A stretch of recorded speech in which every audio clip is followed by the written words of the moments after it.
Agora, gente, nós vamos começar com a primeira palestra do dia. Vamos convidar o Quincas e o Wellington para subirem aqui. E o tema vai ser os apóstolos e a propagação do Evangelho. Chega para cá, meus amigos. Tem elevador?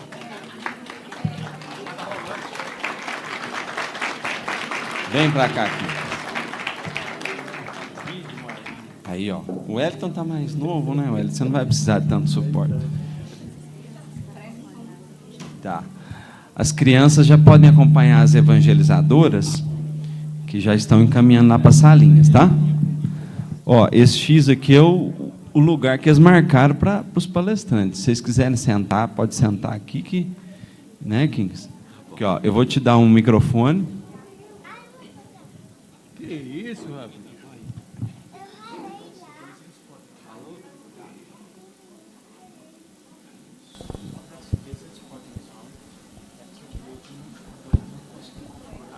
Senta, meu filho. Senta. Pode ser. Como? Use só isso. Esse também? Uai, pode ser. Só isso. Só um? Esse daqui guarda. Guarda esse? Então tá. Pra transmissão. Começa.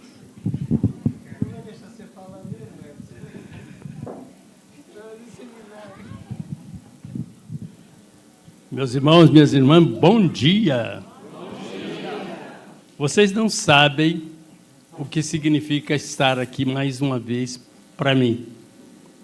Eu estive aqui já, eu diria, uns 30 anos atrás. Eu já participava aqui do MESESC. E é interessante, o Gilmar já era desse jeitinho que vocês estão vendo aí. Uma alegria imensa, já conheci várias pessoas aqui hoje. Tive o prazer de conhecer a Evelyn, né? Um abraço especial. Veio diretamente de Manaus, né, Evelyn? Que coisa boa. O Renato, todo mundo já conhece. Eu lembrei de você também, Renato. Uma alegria estar com vocês. O tema do MESESC é maravilhoso, viu, gente? Um tema que realmente mexe com os nossos corações. Olá, queridas irmãs e queridos irmãos, bom dia. Bom dia. Que alegria estarmos juntos. Que emoção. O Gilmar bem que tentou nos desencarnar, vem tentando, mas de quinta para cá ele se intensificou nessa arte. Mandava cada áudio, eu compartilhava com o Quincas, falei, Quincas, desse eu ainda sobrevivi. Porque MESESC é isso. A gente viu aqui nas meninas do MESESC Juventude, que nos encantou, né, Quincas? É emoção. Vem para o MESESC, vem, meu irmão, me segue, se entregue. É uma proposta de imersão. Eu comentava com a nossa querida Otávia, na vinda para cá, o quanto nos fez bem nos envolvermos pela proposta de estudarmos um pouco mais, ou novamente, mas com um olhar novo, a chegada de Jesus na Terra. Como foi dito aqui na prece inicial pela nossa querida Verinha, a história dos primeiros cristãos, coisa espetacular. E eu vou tirar uma de ousado hoje. Eu vou passar na frente do Quincas. Porque como é que é, Gilmar? Se eu entregar o microfone para ele... Evelyn, você já conhecia o Quincas Veloso? Deu certo, porque talvez o ano que vem você não desse tempo de conhecer, sabe? Ainda bem que deu tempo. Porque a gente achava no início do ano que ele não alcançaria a safra de manga desse ano, que na nossa região é novembro. Mas já está chegando aí. Um certo dia, um homem esteve aqui. Tinha o olhar mais belo que já existiu. Tinha no cantar uma oração. E no falar, a mais linda canção que já se ouviu. Sua voz falava só de amor. Todo gesto seu era de amor. E paz ele trazia ao coração. Ele pelos campos caminhou, subiu as montanhas e falou do amor maior. Fez a luz brilhar na escuridão, o sol nascer em cada coração que compreendeu que além da vida que se tem, existe uma outra vida além, e assim o renascer, morrer, não é o fim. Jesus, este homem extraordinariamente ímpar, quando da sua permanência entre nós, convidou 12 homens extraordinariamente comuns, na fala de John MacArthur, com um livro com o mesmo título. Homens simples, comuns como nós, para o seu apostolado ou discipulado. Cada um que ele mesmo escolhera e fora ao encontro para apresentar o convite, dizia ao mestre: sim, aceito o seu convite. Estou pronto. Doutras vezes, sim, lhe seguiremos os passos.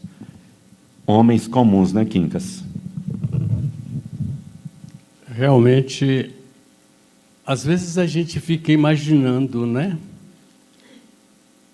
Os caracteres, as maneiras das pessoas que compunham o apostolado de Jesus Cristo, parece que traz naquelas figuras as nossas próprias imagens. Mas como assim? Nós vamos observar, de repente, alguém que tem dúvidas. Se eu não tocar, eu não acredito. E talvez você seja assim. Talvez aquele fato que é marcante, por exemplo, uma psicografia, alguma coisa assim, que você fala assim, não, eu não acredito. Ou você tem dúvidas. Precisava de mais detalhes. Meu filho ou minha filha escreveu, mas eu precisava de mais detalhes. Será que é mesmo? Porque nós somos ainda como Tomé.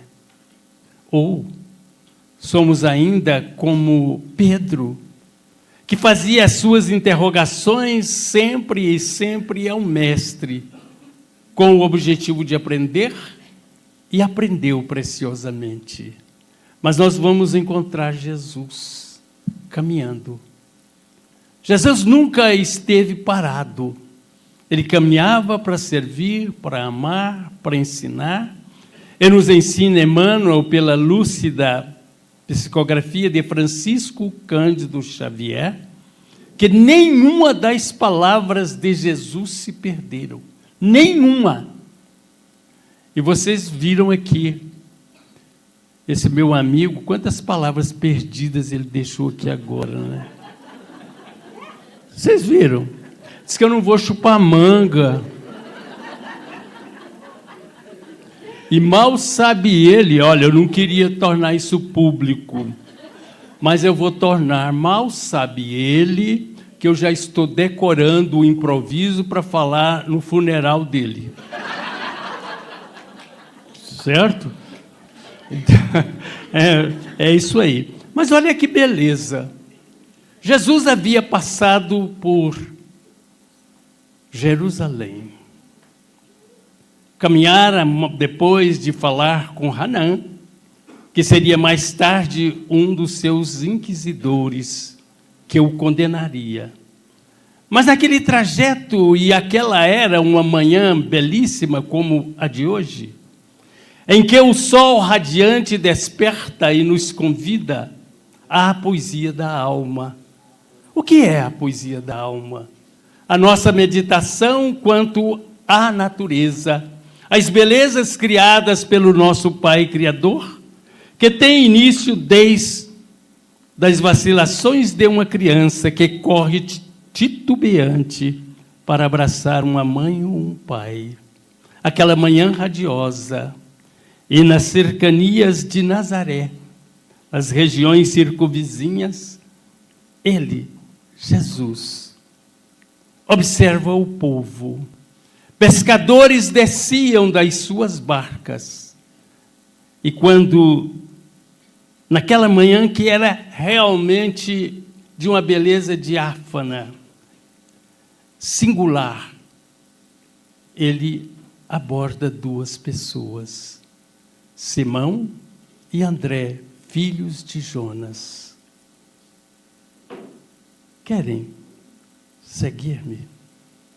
Eu vou dizer agora, de acordo com as minhas emoções e com o encanto que envolve a minha própria pessoa, para imaginar um homem como Jesus se aproximando de outra criatura, humilde e simples, um pescador, que não era letrado, que não tinha castelos, mas que tinha uma disposição, sim, na alma, porque senão Jesus não os convocaria e os convida para fazer parte do seu trabalho de amor,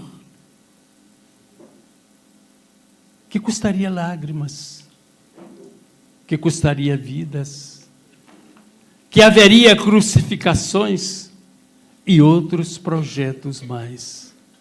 E ali então, André, Simão, os filhos de Jonas, aceitam o convite.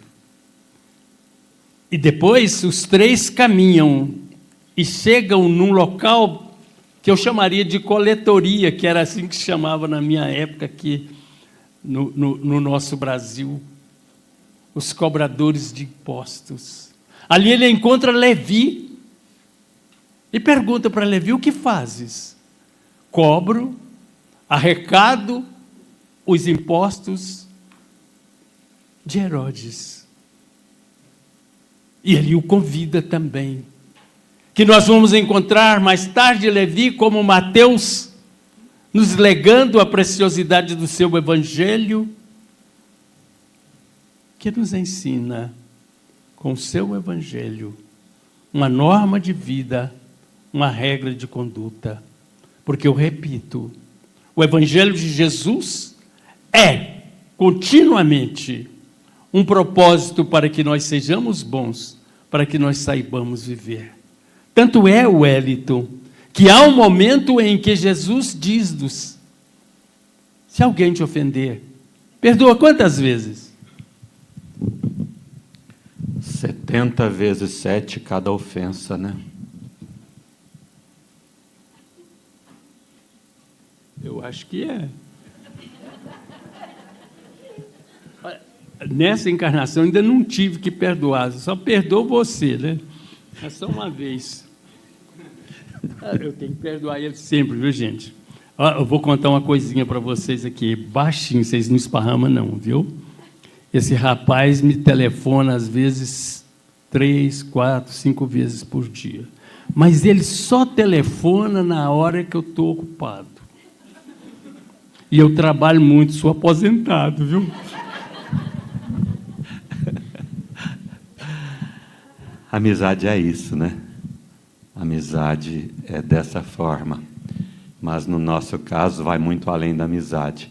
Eu, como tutelado do Quincas, não posso perder a oportunidade, não. Aliás, tem que aproveitar bastante. Gente, a partir desse momento que Jesus convida, que Jesus elege o seu discipulado, então passam eles a serem avistados. O Quincas nos trouxe a lição do perdão. Nós temos inúmeras lições. Ficamos aqui pensando na recomendação que Jesus apresentara aos seus antes de os enviarem para auxiliar na construção do reino de Deus no coração dos homens. Porque essa é a resposta dele a Hanã, Quando Hanan lhe pergunta: Galileu, que fazes em Jerusalém? Vim fundar o reino de Deus no coração dos homens. E onde estão os seus seguidores? Acaso pretendes fazer isso sozinho? Meus seguidores virão de todos os lados, de todos os cantos. Essa, então, foi a tarefa, ou é a tarefa de todos nós, mas naquela época Jesus a confiou a 12 para que a multiplicassem, por sua vez, a fim de que essa boa nova alcançasse-nos a todos. A todos. E a gente vai ver no livro Ave Cristo, prefaciado e escrito por Emmanuel, que deu origem, lá no prefácio, deu origem ao tema do 32º Messesgue, nós vamos ver a história de uma personagem, ou de um personagem muito conhecido e querido de todos nós, que à época trazia o nome de Rufo, um escravo, cristão. E Tassiano, o seu senhor, era um dos perseguidores dos cristãos. Tomando conhecimento então que Rufo era cristão, ordenou que trouxessem todos os escravos, e ao centro desse círculo ali formado, situara Rufo amarrado à cauda de um cavalo selvagem, enquanto a uma distância curta estava a sua esposa, Diônia, com as duas filhinhas, Rufília e Dioclécia. A uma certa distância também tinha outro personagem, Berzélio, um mercador de escravos. Tassiano, então, começa o diálogo com Rufo. Abjura da tua fé nesse Cristo e presta reverência à deusa Cibele, que é a que mantém esta casa e a sua família, e eu pouparei a sua vida e também a da sua família. Caso contrário, venderei a sua família como escravos a Berzélio, e ninguém sabe para onde irão. E açoitarei, ou ordenarei que o cavalo seja açoitado, e o seu corpo então será despedaçado por entre os pedregulhos. Mas Rufo já conhecia a verdade. Rufo tivera contato com Jesus.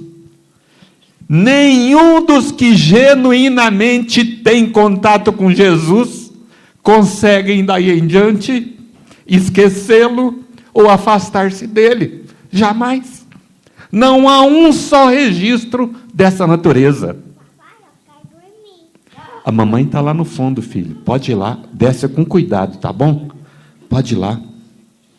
Ele vai dormir, gente. Dorme com Jesus, filho, é uma boa companhia. Rufo, então, em devolutiva, em resposta a Tassiano, diz que não. Impossível eu deixar de amar a Jesus. Claro que o relato é conforme a nossa lembrança e a nossa emoção. O livro é muito mais completo de detalhes. Nesse momento, a família de Rufo é vendida a Berzélio. E Berzélio pede permissão a Tassiano, aproxima-se do ouvido de Rufo e lhe diz: meu irmão, morra em paz, porque eu também sou cristão. Comigo a sua família estará segura. O cavalo é açoitado, o corpo de Rufo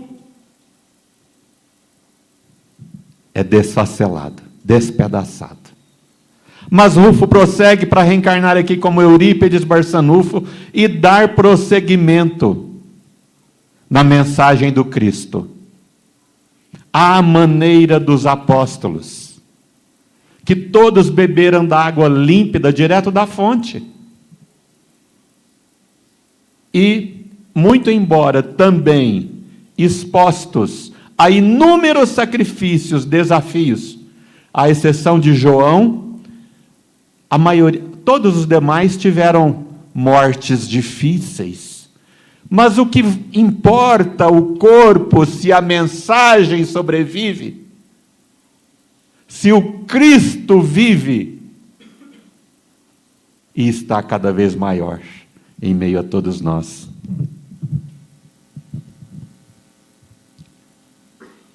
Na continuidade de Jesus arrebanhar os seus seguidores, os seus apóstolos, Jesus fez uma primeira reunião na casa de Pedro, que vale a pena nós lermos o livro Jesus no Lar, de Neio Lúcio, pela psicografia de Chico.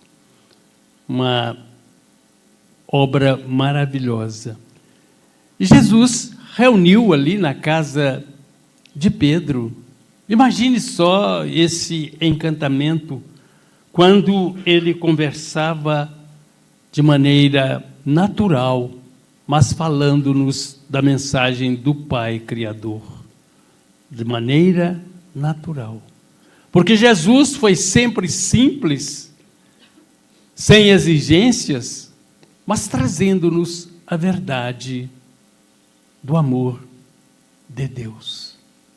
Existe uma obra, me falha a memória agora qual o autor, não é uma obra espírita, que se intitula O Desaparecimento de Deus.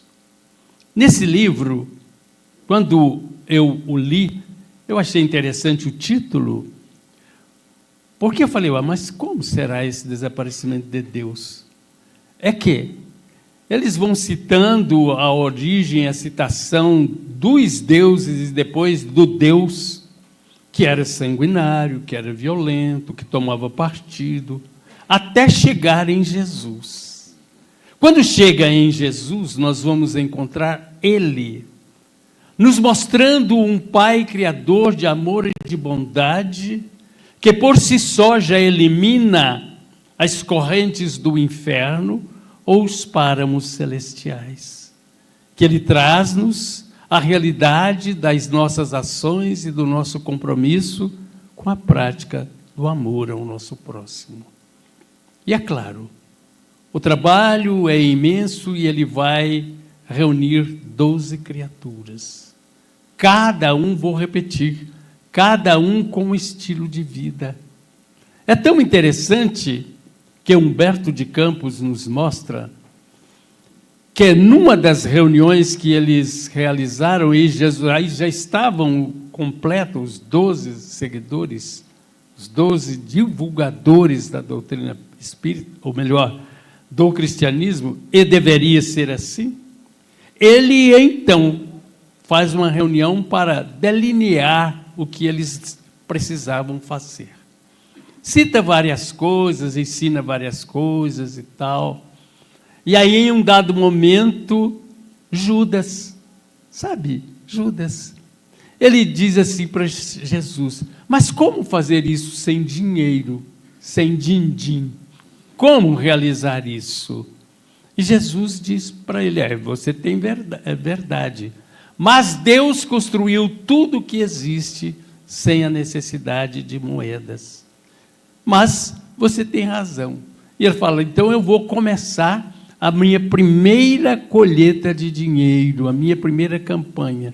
E pega uma bolsazinha e sai pedindo, que eles eram todos com parcos recursos, não é? Com exceção de Levi, que tinha alguma coisa.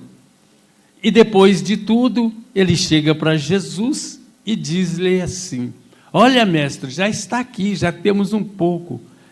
Ele sorriu, Jesus sorriu e disse-lhe, cuidado, que você não venha se perder por estas moedas. Sabe por quê? Porque Jesus já sabia do futuro. Já sabia. Daquele momento que nós chamamos de traição, mas que não foi nada mais, nada menos do que uma convicção íntima que aquele servidor distraiu-se na sua jornada e pensou: eu vou fazer com que Jesus convoque o seu exército angelical e destrua todas essas criaturas. E por isso ele fez aquilo que nós chamamos da entrega de Jesus por 30 dinheiros. Mas imaginemos, gente, a sequência da vida de Jesus, e nós temos um tempo limitado para conversar agora de manhã, mas eu gostaria de lembrar para vocês o que realmente intensificou a fé naquelas criaturas cristãs. Por que será que cristãos se entregavam ao sacrifício como Rufo o fizera, sabendo que ia deixar a sua família em penúria? O que fez com que Joana de Cusa também não respeitasse o pedido sagrado de um filho? Imagine você se o Rafinha chegasse para você, ao invés dele pedir para dormir, né? Ele falasse: meu pai, abandone o Quincas Veloso, senão você vai ficar perdido. Não é? O que você faria? Provavelmente você deixaria de ter amizade comigo. Uma coisa simples que eu estou falando. Agora imagine a vida do seu próprio filho, que Joana se entrega ao holocausto, porque acreditava realmente nas palavras de Jesus. Porque é incrível, gente. Pedro foi crucificado de cabeça para baixo. E sabe por quê? Porque é aquilo que hoje nós já sabemos, eu diria ostensivamente, e ainda nos mantemos vinculados às coisas terrenas, como se elas fossem as coisas principais do nosso espírito. Jesus reapareceu depois de morto, depois de crucificado, depois das tristezas do Calvário. Jesus aparece para Maria de Magdala. Não me toques, porque ainda não fui à casa do meu pai. Que maravilha! Mas demonstrou que ele havia superado todas as maneiras sanguinolentas, tristes, fratricidas dos homens da terra. Mas que coisa! Nós permanecemos ainda arraigados de uma forma, eu diria, inexplicável. Por que será que a gente sofre tanto quanto a morte de um parente, de um filho? Nós víamos há poucos dias uma mulher que chorava, e dizia assim: eu preciso de um conforto, eu preciso de uma carta do meu filho. Como se o médium tivesse o poder mágico de falar: você quer? Então eu vou trazer uma carta do seu filho. Mas Jesus mostra para nós que nós continuamos vivendo, que o nosso filho continua vivendo, que meu irmão que desencarnou continua vivendo, que eu tenho que confiar em Jesus e transportar aquele mestre que caminhou pelo Tiberíades, que festejou o nascer do dia, que se encantou com os lírios do campo. Nós precisamos nos entusiasmar com esse Jesus, que cita ao doutor da lei: ame o teu próximo, ame a Deus sobre todas as coisas. Vá, ajude, porque nós estamos aqui na terra é para aprender a amarmos-nos uns aos outros. E enquanto isso não acontecer nas nossas almas, nós vamos ainda sofrer a tortura da ignorância. Porque, na realidade, nós somos muito mais ignorantes do que maus. Até o Wellington.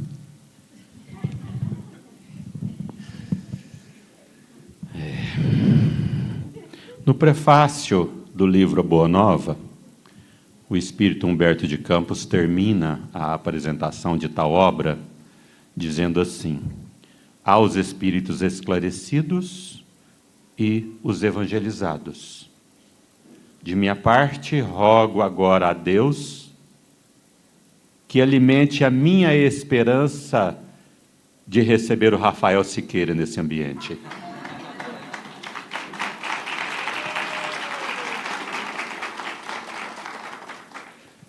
Meu irmão, seja muito bem-vindo. O Rafael é um irmão que nós amamos muito. O único defeito dele é gostar tanto do Quincas. Mas ele teve ontem, o voo dele foi cancelado e ele já estava no aeroporto às 10 horas da manhã, né, Rafa? E aí ele passou o dia no aeroporto sem desistir, sem fincar pé, por amor a Jesus e a comida daqui, para estar conosco hoje. Deus lhe pague, meu irmão. Deus lhe pague, viu? Mas Humberto de Campos, continuando agora, diz que roga a Deus que lhe permita fortalecer a esperança de doravante pertencer a esses últimos, os espíritos evangelizados. Tivemos em Uberlândia um homem desencarnado em 1937, que o meu irmão Rafa conhece muito bem, Alfredo Júlio Fernandes. Só Alfredo tornou-se espírita, filho de pais portugueses, católicos, mas tornou-se espírita. Um médium que fez um trabalho fabuloso em toda a nossa região. Ele era avistado àquela época, onde nós tínhamos escassez de meios de transporte, de meios de comunicação e também escassez de material impresso, os livros espíritas. Mas ele era avistado no alto de sua mulinha com o embornalzinho cheio de evangelho segundo o Espiritismo, visitando as vilas. E quando lhe questionavam a razão daquilo, ele dizia assim: não sei explicar bem, mas eu tenho pressa que a mensagem do Cristo alcance o maior número de pessoas possível. Porque ele também já havia sido, primeiramente, iluminado por tal mensagem, que afasta de nós a desesperança, que nos aponta um outro reino, que lá na frente é muito mais bonito, que a vida é bela em todas as suas nuances. E assim viveu Alfredo Júlio Fernandes. Mas esse espírito que também citamos aqui, Eurípides Barçanufo, tem uma página no capítulo 27 do livro A Vida Escreve, escrita por Hilário Silva, chamada Visão de Eurípides, onde o autor nos informa que Eurípides um dia viu-se em sonho ou desdobramento, atraído magneticamente para um local de altíssima envergadura vibratória e espiritual. Quando lá chegou, avistou Jesus e percebeu que Jesus então chorava. E teve o ímpeto de secar as lágrimas de Jesus. Senhor, por que choras? Certamente é por conta daqueles que ainda não o conhecem e fomentam a guerra na terra. Não, meu filho. Senhor, então é por conta daqueles que ainda envolvidos pelas malhas enganosas da ignorância, dilaceram a esperança e exploram a seus irmãos. Não, meu filho, eu choro justamente por conta daqueles que me conhecem, conhecem os meus ensinamentos, mas não os praticam. Hilário Silva registra E nós autenticamos que assim que Eurípides retorna ao plano físico, ele desdobrou-se ainda mais em serviço para divulgar os ensinamentos de Jesus. A gente pode ir até 10h15. O Renato que autorizou. 10h15. Eu pedi para ele até meio-dia, mas não deixou não. Só até 10h15. Eu vou agora fazer a leitura. Eu queria ter a memória do Rafa, mas não tenho. Por isso preciso ler. Eu li só uma parte da música Homem. Eu vou ler o finalzinho. Tudo que ele aqui deixou não passou e vai sempre existir.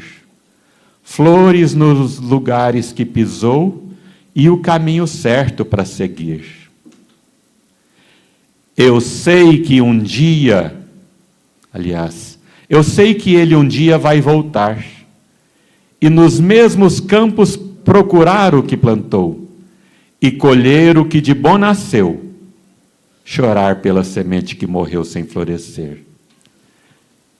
Meus irmãos, agora é para nós. Agora é para nós. Que esse MESESG não seja mais um evento que nós participamos, mas que seja o evento, que nós saiamos daqui na condição de amigos de Jesus.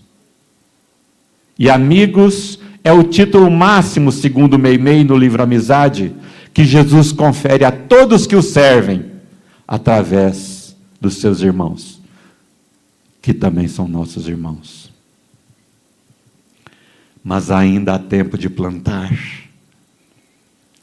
fazer dentro de si a flor do bem crescer, para lhe entregar quando ele aqui chegar. Tudo que aqui ele deixou não passou e vai sempre existir. Flores nos lugares que pisou e o caminho certo para seguir. Ave Cristo, nós que aspiramos à glória de não mais ser servidos, de não mais nos colocarmos em primeiro lugar, nós que aspiramos à glória de servir, de não mais julgar e de amar, lhe glorificamos e saudamos.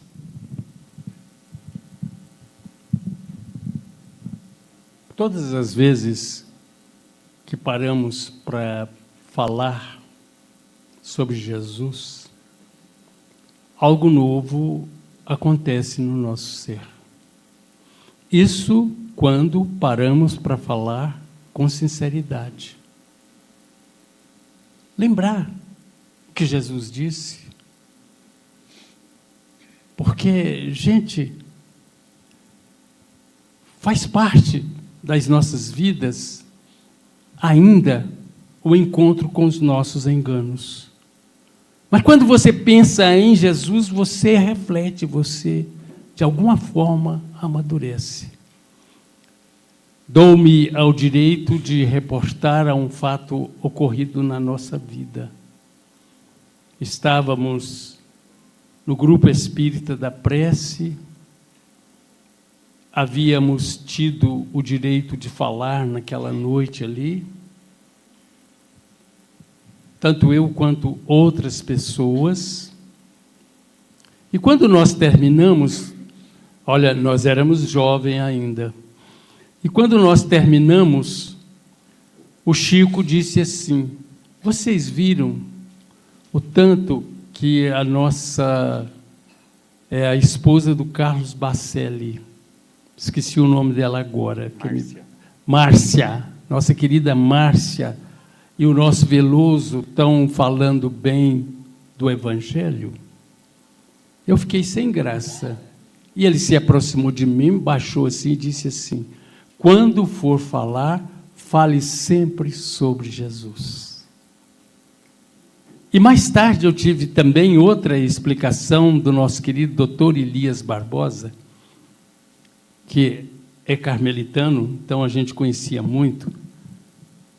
Ele disse assim, ele tinha acabado de assistir uma fala nossa, ele bateu no meu ombro e falou assim, olha, sempre que você falar, quando você notar que o povo, que o público está se distraindo, cite Jesus.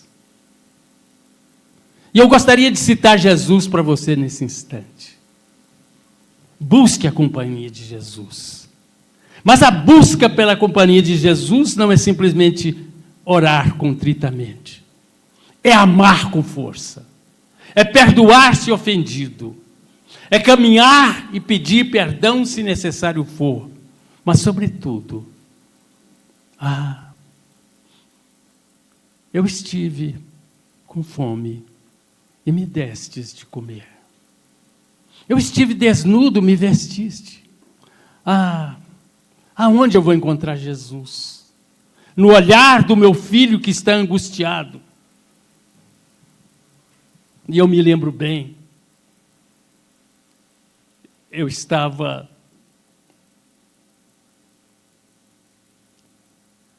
acabando de fazer uma palestra em cidade vizinha, cheguei em casa à meia-noite. O meu filho mais velho estava deitado numa sala, no chão. Eu entrei e ele começou a soluçar. Jovem, 16 anos, bonito, porque puxou a mãe. Não, é um detalhe, né? Não é deusa, é um detalhe. E eu disse para ele, o que é que você tem? E ele fez só assim com a cabeça para mim. E eu insisti. E ele disse, você sabe que eu não gosto de conversar com você. Ele fez uma pausa. Com você. A minha mãe, quando vem conversar comigo, eu falo até o que não quero. Mas com você eu sinto que às vezes eu penso que você até quer me causar algum mal, me assassinar. E eu o abracei, beijei o seu rosto e disse, não, eu não quero isso. Eu desejo tudo de bom para você, isso foi no passado. Hoje nós estamos juntos para sermos amigos e irmãos. Abracei-o e disse, olha, vamos dormir, eu vou dormir, você vai também. E levantei, e ele falou alguma coisa, e eu não entendi. Voltei. O que foi mesmo que você disse? Eu digo-lhe que eu também te amo. E aquele instante foi marcante na minha vida, porque eu acreditei mais em Jesus e naquilo que a doutrina espírita vem nos mostrar. Na robustez de um Jesus que ama, que serve, que perdoa, que ajuda, que auxilia, que esclarece, mas que nos pede caminhar para servir. Que bom você ver Saulo dar-nos o exemplo. O que queres que eu faça? É esse Jesus que nós estamos precisando de seguir, de amar, para que Ele interfira nas nossas decisões e nós limpemos de nós o ódio e a inveja, viu, mocinho? Olha, finalizando, eu quero abraçar a todos vocês e agradecê-los pelas vibrações de carinho. Abraçar o meu querido Rafael. Rafael, nós ficamos conhecendo online algumas vezes. Ele veio participar do céu, virou para o Hélito e falou, Hélito, me empresta seu carro que eu tenho que ir lá ver o Quincas Veloso. São 110 quilômetros. Ele saiu de Uberlândia, foi lá. Eu estava fazendo uma live e ele fez a live junto comigo. Agora eu quero contar uma coisa para vocês. Vocês vêem esse rapazinho comer pão de queijo. A Deusa também, né, Deusa? A Deusa já esteve lá em casa. Ah, foi por isso. Ele não foi por causa de mim, não, foi por pão de queijo. Gente, ó, um beijo para vocês. Olha. Gratidão, gratidão, gratidão. Não percam as palestras da Evelyn, do Rafa, da Deusa, do Simão, que vai estar aí mais tarde também. O Uriel, que já chegou ali. O Daniel, ninguém precisa assistir, não. São irmãos nossos muito queridos, tem muito para compartilhar. Obrigado, irmão. Nós que agradecemos, meus irmãos, Wellington, Quincas.